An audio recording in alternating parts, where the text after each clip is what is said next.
Hey, Blake. It is 2 in the morning.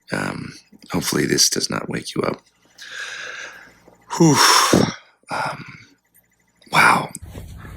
Blake Lively. Blake Lively. I can't say it enough. Blake Lively. Blake Lively, y'all.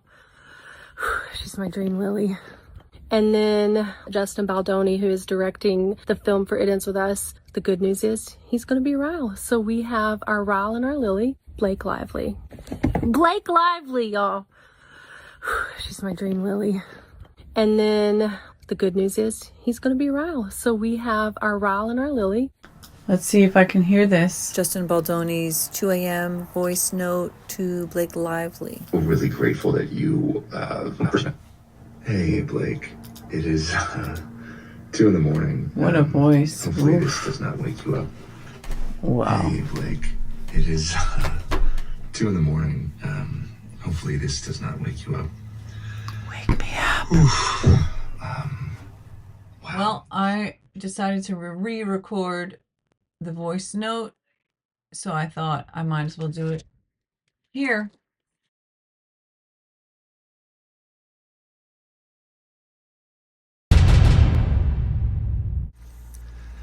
Hey, Blake.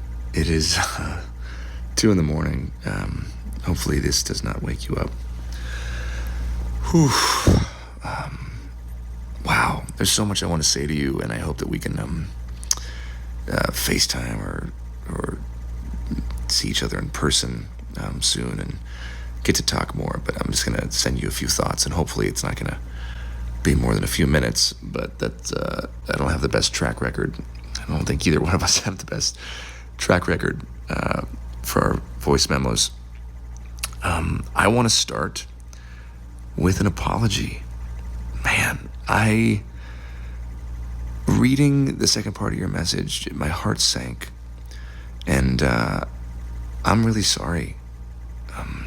I for sure fell short. And you worked really hard on that. And the way you framed it and how that made you feel, I just want to say thank you for sharing that with me. That takes a lot of trust and vulnerability, and I feel really grateful that you feel safe enough to tell me that that's how you feel and share that with me. And I'm really sorry. I fucked up. That is a fail on my part. One thing you should know about me is I will admit and apologize when I fail. I am far from perfect. I'm a very flawed man, as my wife will attest. And and I'm gonna fuck up. I'm gonna say the wrong thing. I'm gonna put my foot in my mouth. I'm gonna piss you off probably, but I will always apologize and find my way back to center. That is one thing I can assure you of. And I'm sorry I made you feel that way. That must have felt terrible. And I will for sure do better. That was not my best weekend, and I should have given it more time. And damn right, you got great friends if that's how you felt and they knew that. And fuck, we should all have friends like that, aside from the fact that they're two of the most creative people on the planet. The three of you guys together is unbelievable. Talk about energy and just a force, all three of you.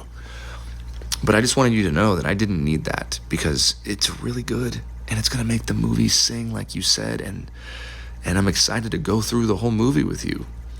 I'm just excited to spend time with you. I'm excited to be in your sphere and your presence, and for us to share creative juices together, although that sounds terrible. I think you and I have been trying to build a relationship, which I think we've done successfully. I mean, here we are talking like this, me into my phone at 2 in the morning, but largely via text and voice note. And I will be honest with you, that is not my biggest strength. I love being with people and being in somebody's space and being face to face, and I feel like that's where I excel. And definitely fallen short at times in our text and voice note exchanges because there's so much to communicate and there's so much happening. And all that to say, I'm just really looking forward to spending time together. And I think that's going to really go a long way for our chemistry, which I believe is there and has been there from the start. So I was so damn excited when you wanted to do this film. I felt it in the room when we met. And yeah, I think it does come from the both of us being so fucking hardworking and having a vision and not settling. And I'm excited to have a creative partner in that with you. And it's just really exciting. There's so much more to say. There's so much I want to say. And there's one thing that I do need to say, which is I am so sorry you have been through what you've been through with these other filmmakers and producers or whoever the people were that you worked with. It just pissed me off. Those fuckheads that I'm just still kind of blown away that this is the industry that we're in and that you've experienced that as a woman. And I know I don't need to say it, but that's not at all going to be or will be, and hopefully it's not been the experience with me. There's nothing more exciting to me like that I get to work with Blake Lively and have her, all of her. I mean, that's what I want. And so there's been no hesitancy with me sending you the final draft file. I am totally fine with that. The only reason I didn't send it today was because I was trying to implement and add your notes into my working draft, which is already like I'm all over that draft right now. So there's a whole bunch of new stars that are going to be collated pages, and I just haven't had a chance to send it to you. But there's no hesitancy. I'm happy to send it to you, and I'm sorry that has happened to you before, and I hope after this experience there will be a new. I don't know. I hope it'll be healing in some way, because that's all I want. I want this movie to be healing. I want this movie to be commercial, just like you, and affect people and touch people. And I want to walk you through my whole plan and the work that we're doing with the domestic violence partner that we found, No More, and just my vision. And I just know that this can be really, really special, and it's going to be special. And you're the secret sauce, and we're the secret sauce. And anyways, I have so much more to say. I'm going to stop rambling because, Jesus Christ, it's been 6 minutes and 30 seconds, so fuck me. I'm sorry. You probably have kids all over you and a baby on your boob, and you're listening to me ramble at 2 a.m. I hope you're feeling better, and give Ryan my love. Thank you for sending me that. It means the world to me that you trust me with your feelings and your thoughts like that. And I can't wait to spend more time with you. Okay, I'm done. Cutting myself off. Good night.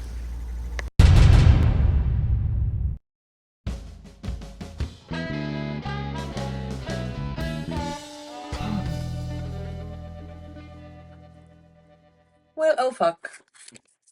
Listening it to the second time, I mean, I don't believe that he wanted her romantically. I don't believe he was coming for her to be with her. I still believe that this was a emergency 911 fire. I need to put this fire out. Even the way he framed it, like, thank you so much for trusting me, for telling me this. I'm so sorry you felt that way. I can't believe I made you feel that way. It shocks me. Oh, this was the other thing I was going to say. Another huge mistake was calling her back right away. But ultimately, I don't think it was a huge mistake. I think the huge mistake was deferring to her constantly, to just letting her steamroll him completely. But I do believe that the fact that he called her like right back, like he got this message at 2:40 something a.m. and then he just like calls her. I was recording at one point and the cell phone wasn't recording it. And I was trying to set the scene, which was that Blake had asked him if she could tweak some lines on the rooftop scene. And in the book and in the movie, the rooftop scene is where their characters meet for the first time. It's a pivotal tone setting important scene, a crucial scene, and it had already been written by the screenwriter that he had hired to write the screenplay. And he was hesitant. He really didn't want to, but he also wanted to be collaborative with her. So he said, okay, you can.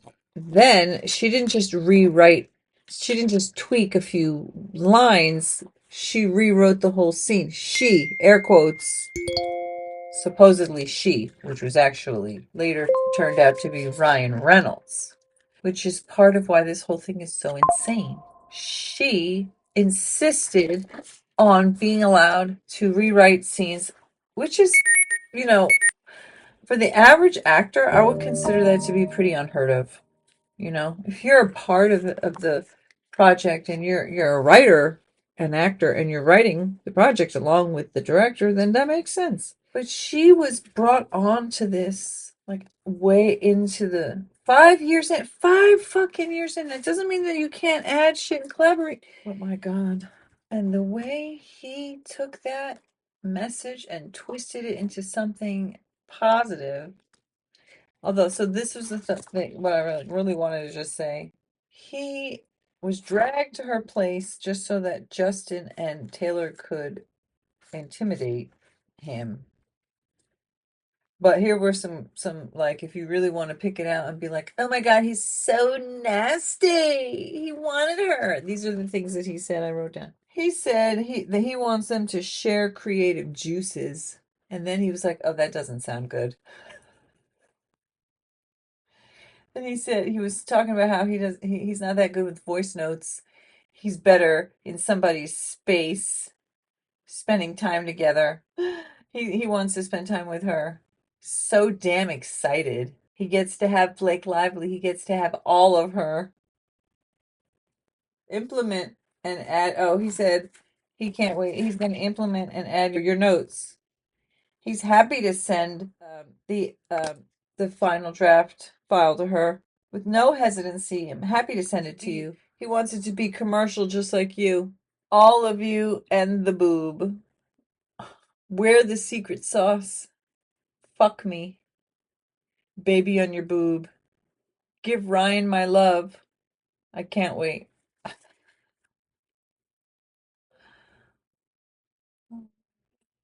So I think that he did like an instant reaction, like, oh my God, everything is on fire. She's in pain, she's suffering, she's upset, she's feeling undermined, she's feeling unappreciated, she's been through all this crazy stuff. She's a fucking kookball. She's off her rocker. She's detached from reality. And as we will find out in the lawsuit, which was evidenced in the footage, the 10-minute footage that came out of him attempting to direct her to film a scene. She's incapable of doing what she's supposed to do. She's incapable of shutting her fucking tight little lips Botox trap. She's incapable of respecting the position that she was hired for and the position of everybody else. And I think the fact of the matter is that just like you could pull these words out of that voicemail and be like, oh my God, did you hear what he said to her? Did you hear what he said?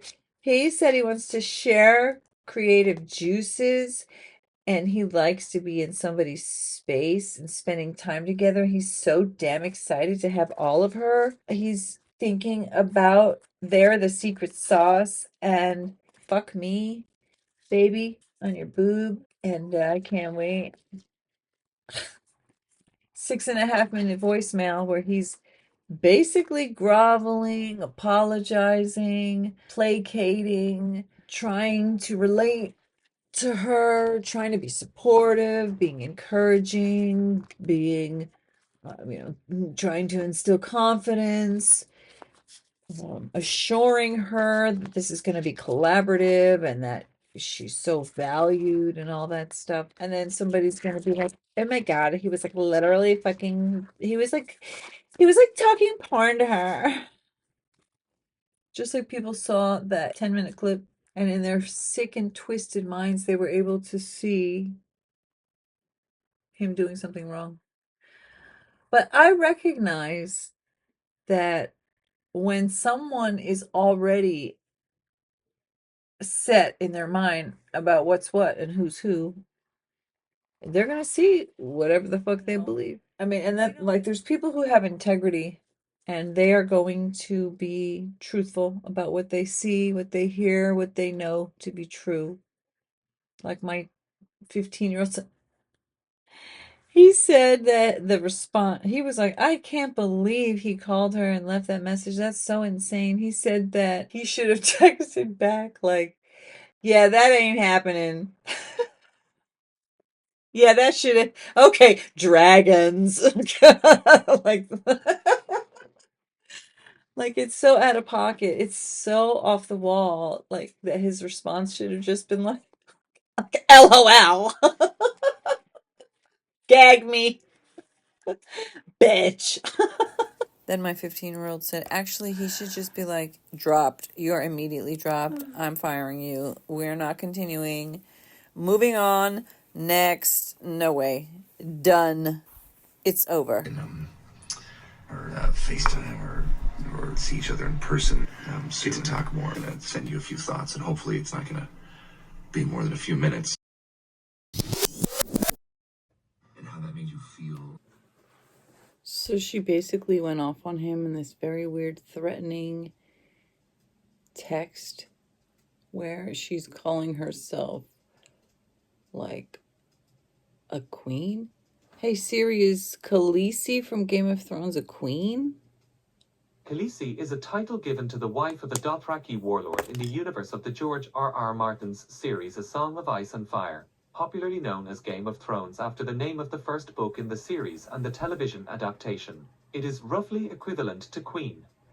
This is from moviecultists.com. All right. So, anyways, that was not like his response. I think is trying. It's like a PR spin. Also made me think of like, oh, he's her director. You know. So in a way, I'm sure directors act as therapists a lot, and they kind of deal with high strung or depressed or insecure or unsure, or sometimes they deal with an actor who just can't take the direction. They can't get the scene, or they can't get the character, or Unhinged. whatever it is, you know. And the director's like their coach. The director is like supposed to direct you. The director is supposed to like steer you in the direction they want you to go. They want you to do the movie in. They want you like, you know, the direction that they want the movie to be in and focused in, and the role that the character is supposed to, you know, bring to life on the screen. It's their job to direct you, the actor, how to do it. So I would, looking at it from that perspective as well, I mean, I did say he's groveling, but because it's like he's placating her, he's trying to make her feel better, he's, you know, aligning with her, he's, like I said, he's trying to relate to her, he's apologizing even though he's done nothing wrong. He's apologizing embarrassingly effusive, like, oh, you're so talented, oh, you're so great, oh, this is so wonderful. Even the way that he's responding, like everything that it seems like he perceived her to be truthful, and that everything she said had happened, and it happened the way she said it happened, and she was genuinely a victim. Like he went all in with the I believe you crap. And my 15-year-old is like, what? He was like, after like the first 3 lines, he was like, I don't even want to read it. This is stupid. This is lies. This is just like, no, he shouldn't work with her. No, he should fire her. She's just making stuff up that doesn't even make any sense. It wouldn't even happen like that. If she was really the writer, they would want her name. It would be in big letters on this thing. They would promote that. Does she understand about marketing? Like, oh my like apparently what she understands of marketing is like, I'm threatening you because I'm powerful and I want to do it the way I want to do it. And he was, oh my God, he was trying to make her feel better. But he probably looked at it like, if I fire her now, I am going to lose millions of dollars. And then there's contracts and God knows what she's going to do. You know, but I also feel like he was still, I feel that a lot of that mushy stuff he said came from, like, it was his passion project. And I believe that that was true. And his passion for the movie and for making her feel comfortable and for making her believe that he wanted to be collaborative wasn't because he was into her or he wanted anything other than to make his movie that he fucking hired her to act in. That's what I get from it. And how that made you feel. I just want to say thank you for sharing that with me. That takes a lot of trust and vulnerability, and I feel really grateful that you feel safe enough to tell me that that's how you feel. And damn right, you got great friends if that's how you felt and they knew that, and we should all have friends like that, aside from the fact that they're two of the most creative people on the planet. Wow. The three of you guys together, it's unbelievable. Taylor and Ryan. Just to force all three of you. But I just wanted you to know that I didn't need that, because it's really good and it's going to make the movie sing like you said. And Wow. And I'm excited to go through the whole movie with you. You know, I think you and I have been trying to build a relationship, which I think we've done successfully. I mean, here we are talking like this, me into my phone at 2 a.m, but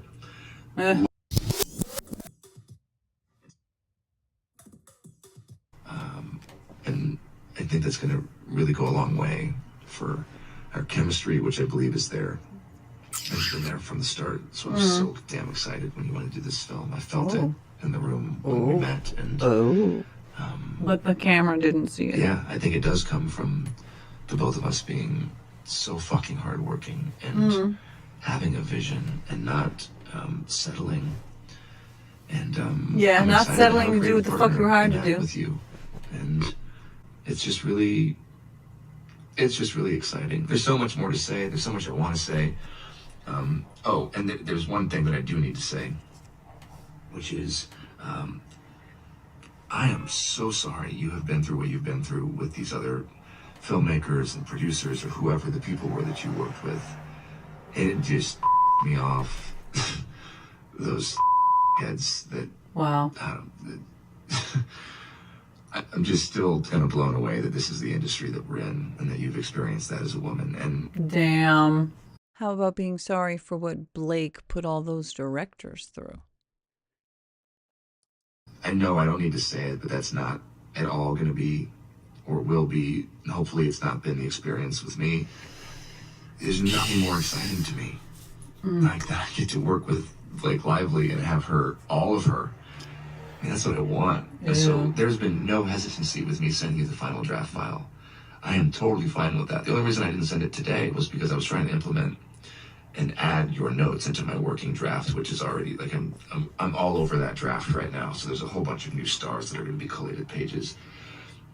And I just haven't had a chance to send it to you. But there's no hesitancy. I'm happy to send it to you. And I'm sorry that has happened to you before. And Blake didn't want the finished work, Justin. She wanted all the raw files. She wanted everything so that she could make her own edit. That's what she did end up doing. But even at this point, Justin is still thinking in his mind crazy that he's the actual director. Yeah, she didn't want you to give her your finished product. She wanted to make her own finished product. I hope after this experience there will be a new, I don't know, hope it'll be healing in some way. Because that's all I want. I want this movie to be healing. I want this movie to be commercial, just like you, and affect people and touch people. And I want to walk you through my whole plan. So that was a big part of the problem right there, is that he wanted to partner with No More for DV victims, and she wanted it to be commercial. She wanted the movie to be commercial. She wanted to personally profit with her own products. She wanted to promote her personal brand and her husband's personal brands. She wasn't interested in helping domestic violence victims / survivors / thrivers. She had no interest in that. In fact, she didn't want that bad mojo. She didn't want to bring you down. She didn't want to bring anything down and talk about that heavy stuff. No. She wanted it to be commercial. And see how he said, I want it to be commercial just like you. Which is kind of funny. Commercial just like you materialistic fucking twat. Cunt. By the way, this is my new speaker. Isn't it cool? Isn't it amazing? It's so cute. It's so heavy. It's so much more substantial than this one, which I'm going to return. I thought I was going to return it today, but I'll do it tomorrow.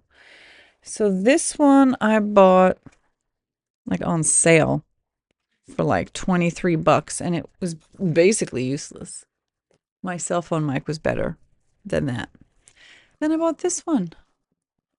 I also bought this one on sale. This one was, it said it was $130, $129.99, and I got it on sale for $89.99. So it's like 4 times as much, and hopefully it makes my videos a lot better.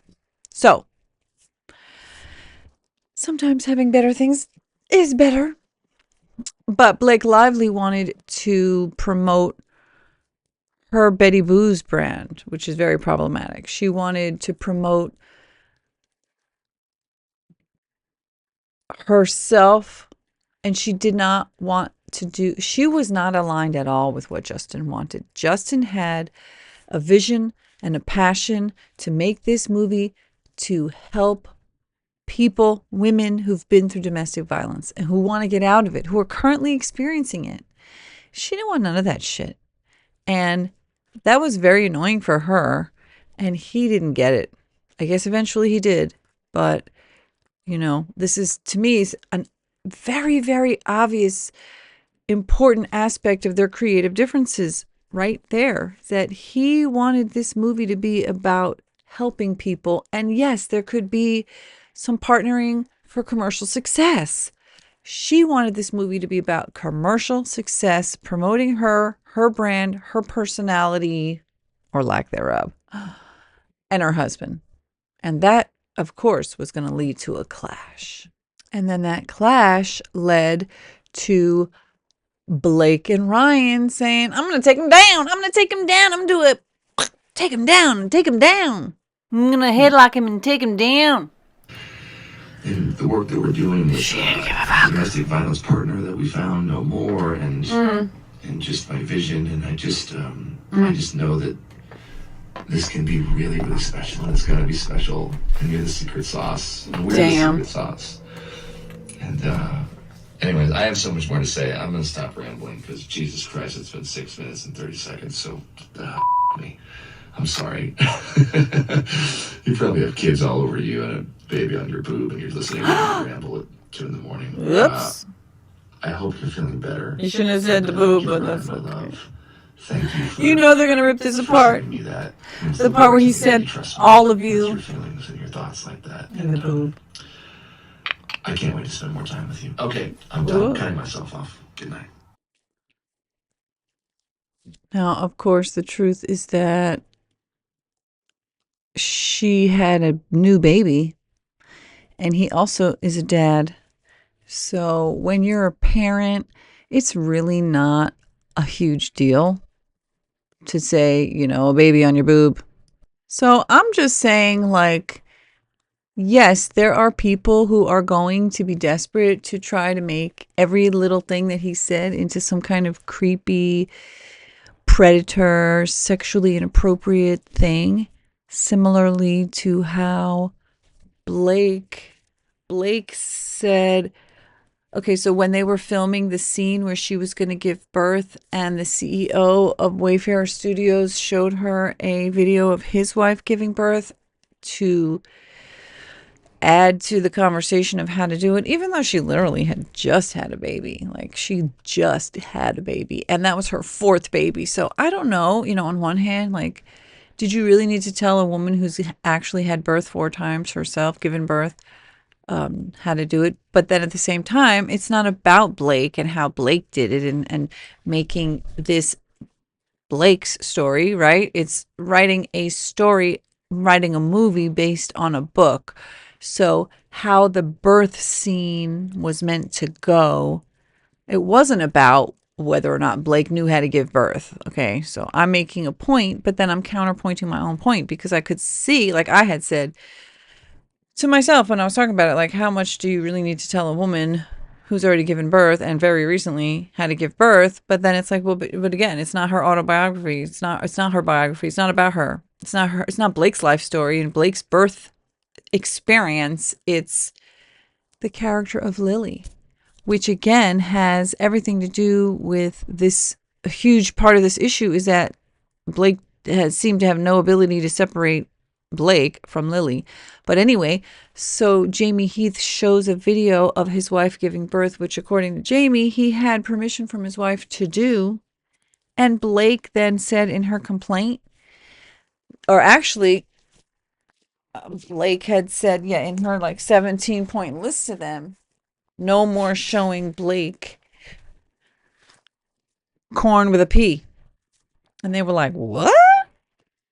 Since when is a woman giving birth corn with a P? That's disgusting. So what I'm saying is that the way that she insanely misrepresents everything is enormous. It's an enormous issue in this lawsuit and in her allegation.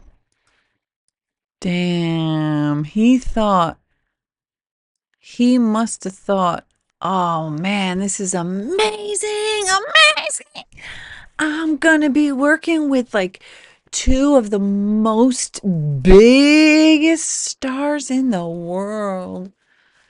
This is a fucking amazing.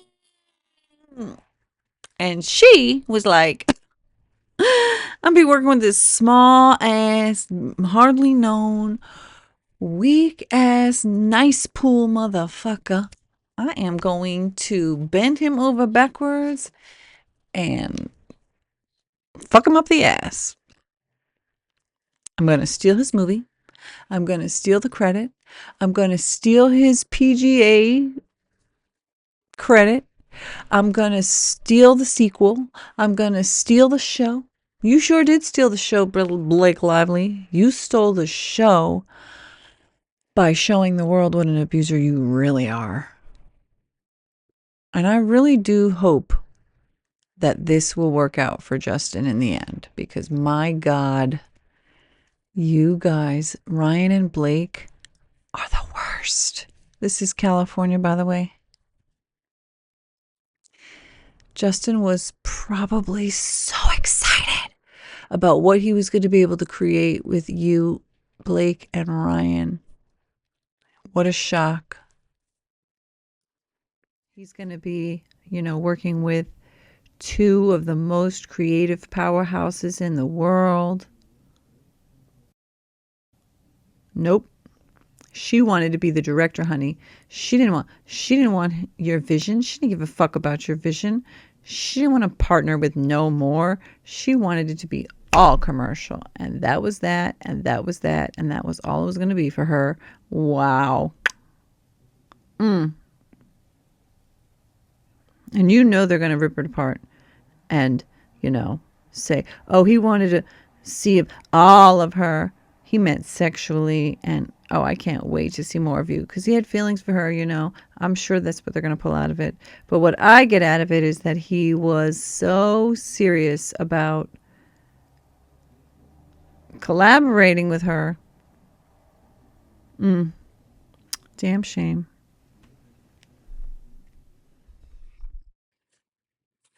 Hello, my lovely peaches. How are you? Oh, I need a big old stretch. I need to get back into stretching just like that person said. You don't stretch anymore. That sucks. Yes, it does. Indeedly, it sucks. I agree with you completely. Ugh. Ugh. So, I am returning this after all. Last night, I thought, let me take it out and use it one last time. But it did prove to me that it was worthless, like I thought. And so I'm actually recording on my cellular microphone right now. I am getting a brand new microphone tomorrow. It won't have all the fancy lights, but it'll be much better quality, allegedly. So we'll find that out. Okay, so what I really wanted to do is to read. Let me move myself over. I wanted to listen to Justin Baldoni's 6.5 minute voicemail to Blakey Poo Poo Doo Doo. And this is my website where I have put some tea, some hot tea. This is catlovedreamingpeach.com. You can join me. Was a product of Oh Fuck Burning Fire. There is a burning fire that I absolutely must put out. And this is an emergency. This is a crisis. Is a oh my fucking god. This bitch is crazy, but she's also powerful and rich, and she's married to a rich and powerful person, and she's best friends, allegedly, with a rich and powerful person. Side note on that, sidebar, I think that Taylor Swiftie may just say, you know what, bitch, I don't particularly care. Oh, wait, fuck.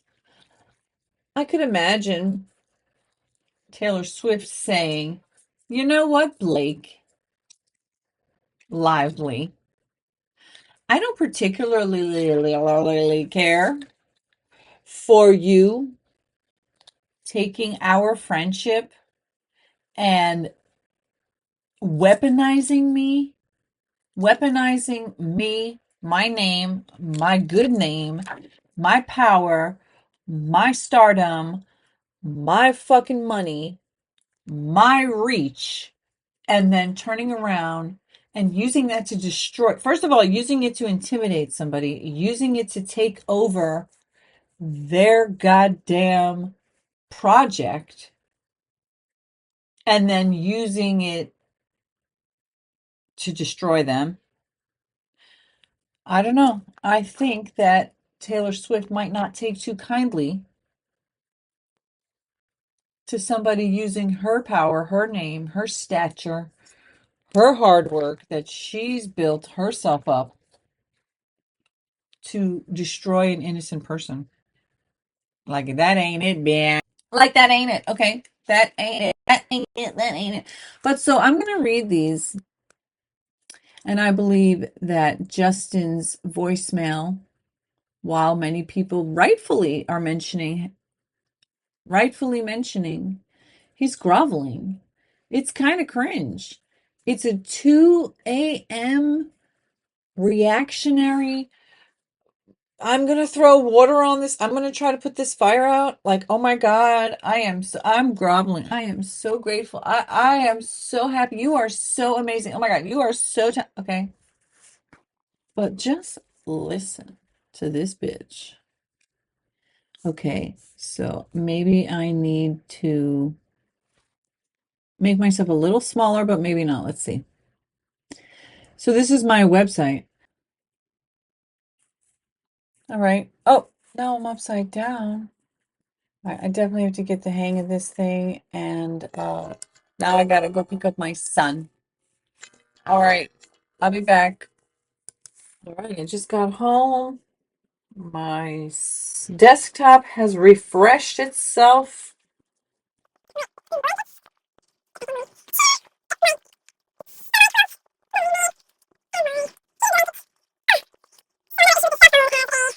Well, I don't remember if I was still talking about. I could see Taylor Swift saying, "You know what, girl? You're on your own, motherfucker. First of all, you about to go from 400 mil to nothing. From 400 mil to zil. 400 mil to zil. Cause we gotta. My God, liar, liar, liar, liar, pants on fire, traveling. You should go to fucking jail. It shouldn't it be a crime? Isn't it a crime? Is it a crime that I fucking lied and said you sexually harassed me and you didn't? And actually, I stole your fucking project and then I defamed you and fucking destroyed your reputation. All right, so let's go back. Okay, so then he goes to her fucking penthouse to talk about the scene. She gave him the pages. She was desperately waiting for his response about how did he like it. And then he wrote this, okay? And then she said this shit about how she appreciates it and the love bombingness of all this. The moment that excited me most the other day was when you said you're not funny. Why would that excite you? Unless you're a fucking narcissist who, like I said, you want to swoop in and be like, a weakness? Something I think I can exploit. Oh, and shall, and will, and did. And this, you are going to Cringe Fest Hellscape, motherfucker. All right, okay, so here we go. This is all leading up to this voicemail.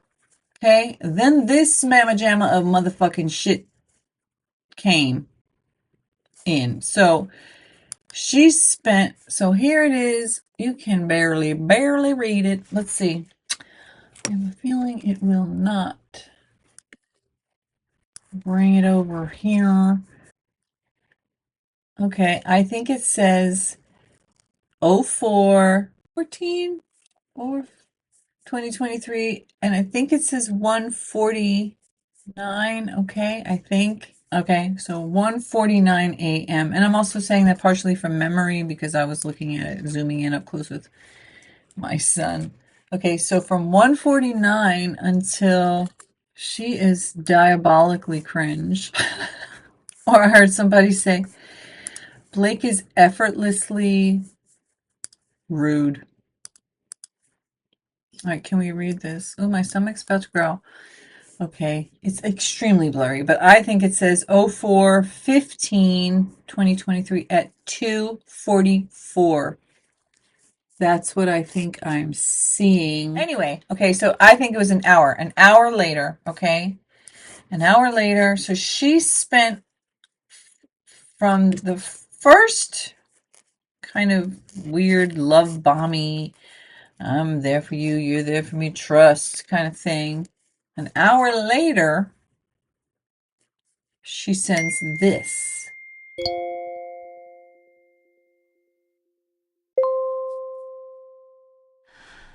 83rd time's the charm? I hope. Let's see. Let me try this for a sec. All right. I need to read the texts I've already read them so many times. First time I read them, it was muted. The second time I read them, I had excellent audio, but the fucking video was frozen. So I need to get a webcam. That's something I need to do. I finally got a nice new speaker. Webcam is up next, okay? And this is my website. I tried to show it multiple times. I don't know if I was able to show it or not. So I posted some hot tea, and I've got a bunch of videos and playlists. So just to scroll through really quickly to just show you, this is my little slogan, self-like is everything, and that's me, Cat Love Dreaming Peach. So I've got my Justin Baldoni, Blake Lively playlist. I've got a bunch of stuff. Okay, so I'm not going to show you everything. Well, I'll show you. I'll scroll through. It's so pretty and cool. And I've got, let's see. Okay, so we have Justice for Dan Markel, Carrie Morrissey, Big Fat Liar, Corrupt. That's the Hannah Gutierrez Reed Rust trial. Then I have Karen Reed, Justice for John O'Keefe.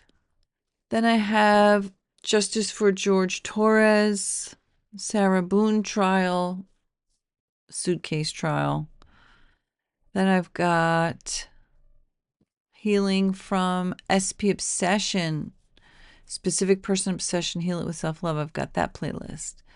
And I have Vote for Kamala playlist, even though, you know, we all know what happened, but what, can you see it? Am I blocking it? Oh, because let's see which way. Oh, what the heck? It's behind the tree. Can you see it right there? Oh, well, anyway. Okay. So continuing on. Let's see. Okay. And then I've got Your Wealth is Good meditation playlist. I've got Real Pro Life, The Power of Reasons and Pregnant Pauses playlist. And that brings me back to Justin. And now I'm going to go back to, so if I go to my homepage, so that was my videos page. Homepage, scroll down, and I have these buttons here. So this hot tea, I've posted his entire 179 page lawsuit. I have to figure out how to be able to zoom in. Okay, but it's there if you want to check that out. You can find it other places. Oh, my website is a little fuck up over there. I have to fix because I was just trying to fucking fix it and it didn't work. And now there's this dumb thing. But anyway, I'm not here for that right now. Okay. The other thing I did is I posted Blake's fucking off the goddamn wall text messages. Oh, but you know what I wanted to do first? That's right. Hold up. Oh, did I not send it to myself? Okay. Okay, so before I start reading the texts, I made this little video, which already started. I'm not sure how to restart it, to be honest. I'm just learning how to use this. And I zoomed in and I did I tried to make it like sharper and everything. So this was Justin's response. This was April 14th, 2023. It looks like it's midnight. Around midnight, maybe even like 12:50 something. So her first text, I believe, was this same day at 5 something. And then she responds. So this is her first response. I'm deeply inspired, which was April 14th, 2023. And it looks like it's 1:49. I know it's like really difficult to see. 1:49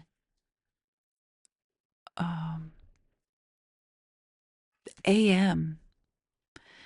Okay, and so this I'm just setting the stage of like she sent him a message at like 5 something. He responded to her, or maybe her message was later. It might have been at 11 p.m. actually. It's hard to tell. He responded kind of late, like at 10. Then she writes him back at 1:49 a.m. a like a love bombing message. Then when she responded again, it was an hour later. You can see here. It was it's so hard to see, but it's 2:44 a.m. And then when he called her, it had to have been within 15 minutes of receiving it because he said it's 2 o'clock in the morning. So I believe that he received the second text and it freaked him out and he called her. And the voicemail that was at the beginning of this was in response to this series of texts that I'm going to read. And the second part of the text messages I'm reading with my cell phone microphone. This is my new microphone, my Blue Yeti by Logitech, although my son told me today that Logitech bought Blue Yeti after they'd already existed. So anyway, I was just waiting to see if the video was gonna... Oh wait, is this the fucking video right here? Look at that. I could start it. Oh, I'm doing this because I can't see. Okay. All right, wait. So I was talking about that very first text on that chain. Okay, so it looks like it was, it looks like it might have been already at 11:14. I had said 5 because I thought that said, if it says 17:14, then, no, if it says 17:14, then I think that might be 5 o'clock, but it might say 11. So maybe it was, she texted him that late already. And she was looking for, okay, so now I'm going to get into reading what she texted him. And then, yeah. All right. So I'm going to go back to my website, catlovedreamingpeach.com. And you can go here too if you'd like to read these for yourself. Okay. Let me see how it looks. So this is page 23 of Justin's 179-page lawsuit. And this was a text that he received from her. If you send me the FDX, I'll work when I can steal moments. And yes, of course, please send it to Christy. We're all on the same team. Okay. And then he responds. Now I'm trying to like go like this because I can't see past the damn cell phone. Hold on. All right. I moved it over so I can see better, hopefully. Okay. So then he responds to her. Great. Also was working on rooftop scene today. I really love what you did. It really does heap a lot. Makes it so much more fun and interesting. And I would have felt that way without Ryan and Taylor. And it looks like maybe star eyes. You really are a talent across the board. Really excited and grateful to do this together. Then she responds at 1:49 a.m. So it looks like his was at 12 something. So she writes back like a half hour later. And I don't know if I already said it somewhere. I've recorded so many versions and sections of this video and it's taking forever. And if you look at the time, you can see it's literally now Thursday, January 30th at 12:41 a.m. Oh my God. Oh my God. I've been working on this all day. I worked on it all day yesterday. I worked on it the day before. So much for breaking news. So, but you know, in the meantime, I've gotten a new microphone to work on with. I've worked on my website. Anyway, okay.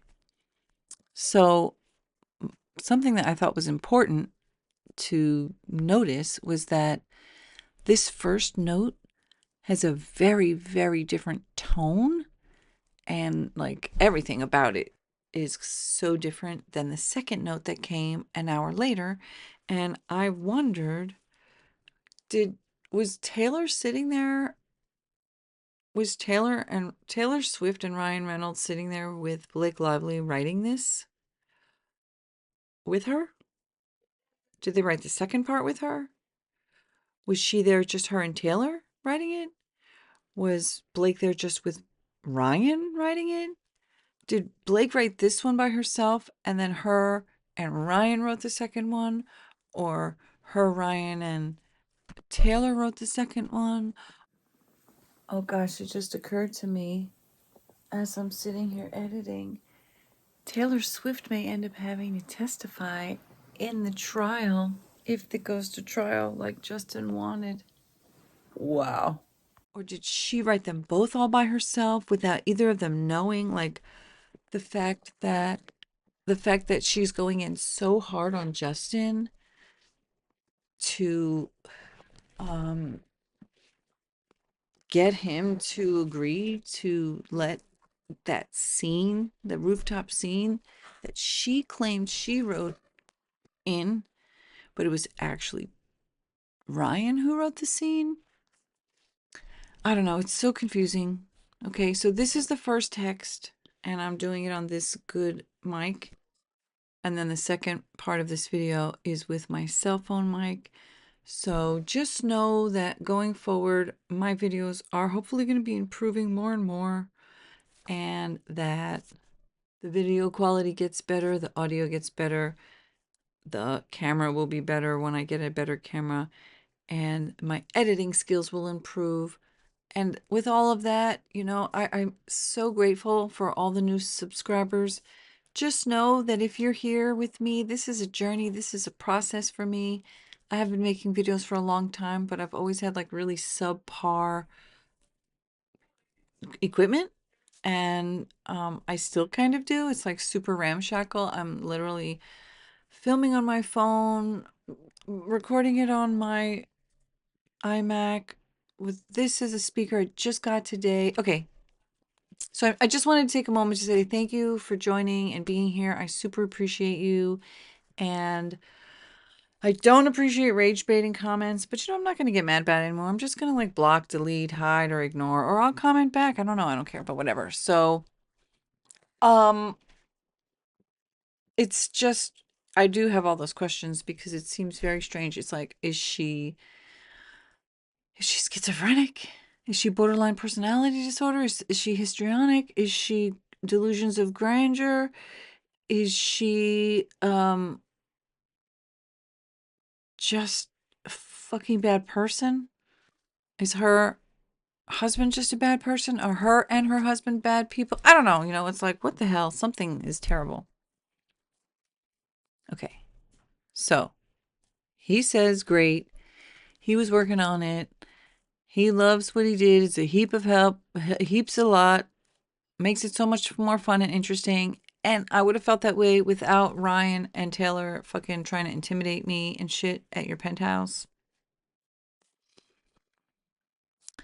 So she says, that's very appreciated and means a lot. I'm deeply inspired by the film we're going to make outside of the success of this book. We have such an opportunity to not only surprise people who love the book, but reach an even bigger audience by making an undeniably dynamic and also commercial film. Don't miss out on that commercial film, because that will come up later. The moment that excited me the most the other day was when you gave me a bit of your insecurities that I could then exploit and use to hurt you. The moment that excited me the most the other day was when you said you're not funny. You are going to kill that rooftop scene. You know it. I'm sure. I rewrote that scene. Actually, no, my husband did.